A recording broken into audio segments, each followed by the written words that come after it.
Welcome to the Veterinary Financial Podcast, where we discuss financial freedom and professional success. I'm Meredith Jones, a veterinarian and financial planner for vets. You know, the longer I work as a financial planner, the more I realize how much it feels like being in the exam room. We're still working through cases. They just happen to be financial cases instead of medical cases.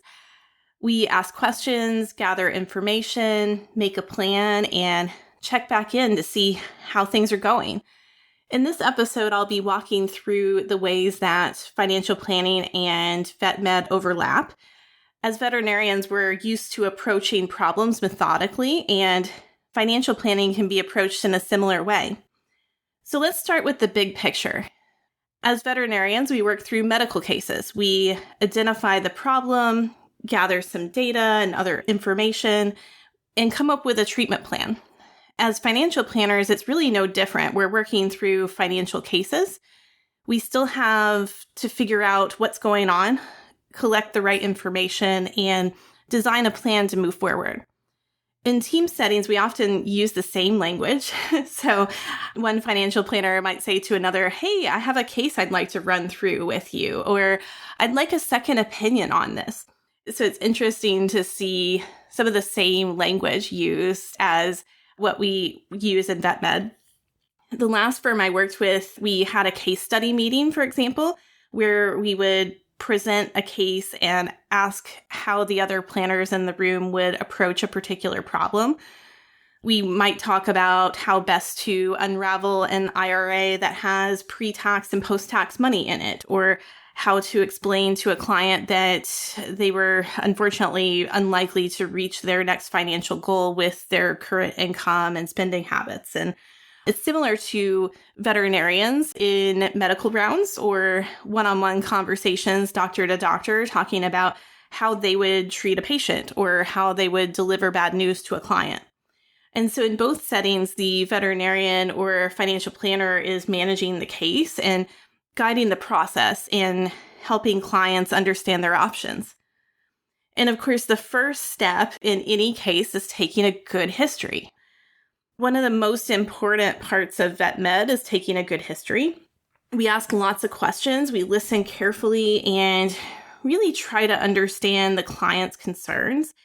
And sometimes there are emotions involved. I mean, these are their animals, and so there can be fear, there can be frustration, hope can be involved, and these emotions help to shape the conversation with the client. And the same thing happens in financial planning. We talk about their goals, we talk about concerns, we talk about their money values. Finances are often tied to strong emotions, and listening closely helps us tailor our recommendations. And certainly with all the student loan changes, I've seen a range of emotions in student loan consults that I've been doing lately. Some clients are worried about how they're going to afford their payment, or they're frustrated that interest is restarting or pay is going to be phased out, or just feeling like there's no stability because of all the changes. And just like in medicine, the answers we get while taking a history can help to guide everything that follows. So once we've listened to their story, once we've listened to that history, the next step is gathering the objective data. In vet med, that means the physical exam and diagnostics like lab work or imaging, and these pieces give us the objective data we need to make informed decisions about how to move forward. In financial planning, information gathering looks like reviewing income, expenses, debt of all kinds, so student debt, consumer debt if it's there, mortgage details, things like that. We'd take a look at their assets, we would take a look at student loan details, and so we may be looking at account information, pay stubs, tax returns, the student loan data file, insurance policies, things like that. And all of this paints a more complete picture of the client's financial health, just like diagnostics do for our patients in medicine. And with that information in hand, we can put together a plan. So after we've collected the history and run diagnostics in vet med, we develop a treatment plan. That plan outlines our recommendations and what the next steps would look like. And Often we have options for the client on how to approach treatment. And so we present that treatment plan to the client. We answer their questions.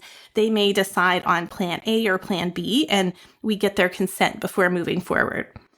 In financial planning, we create an action plan.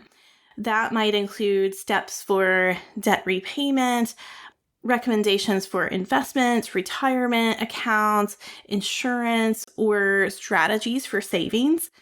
The key is the same. The job of a financial planner is to explain it clearly, make sure the client understands, and move forward at a pace they're comfortable with.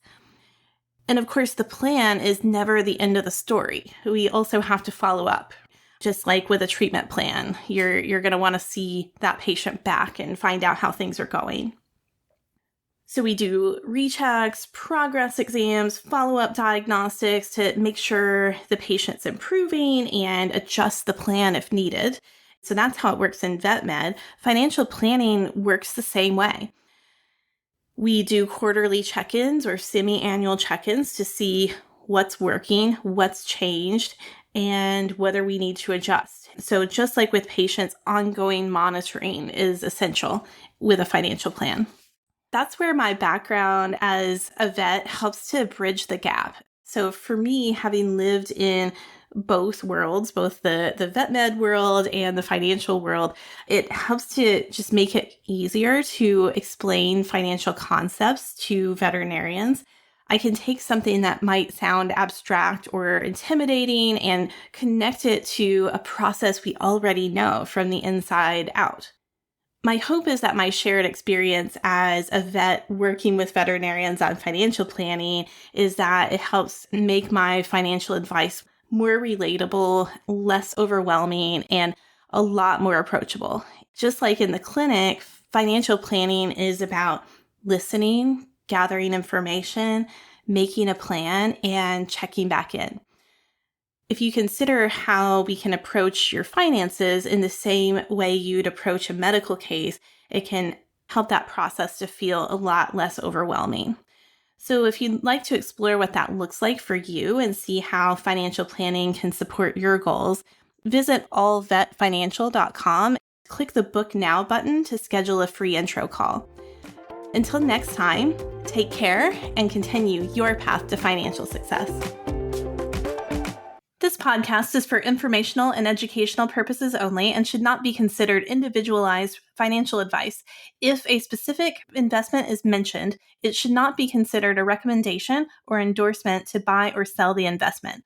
All investments involve risk. Past performance does not guarantee future results. You are encouraged to seek the advice of a financial professional before implementing any investment strategies discussed. Yay, compliance!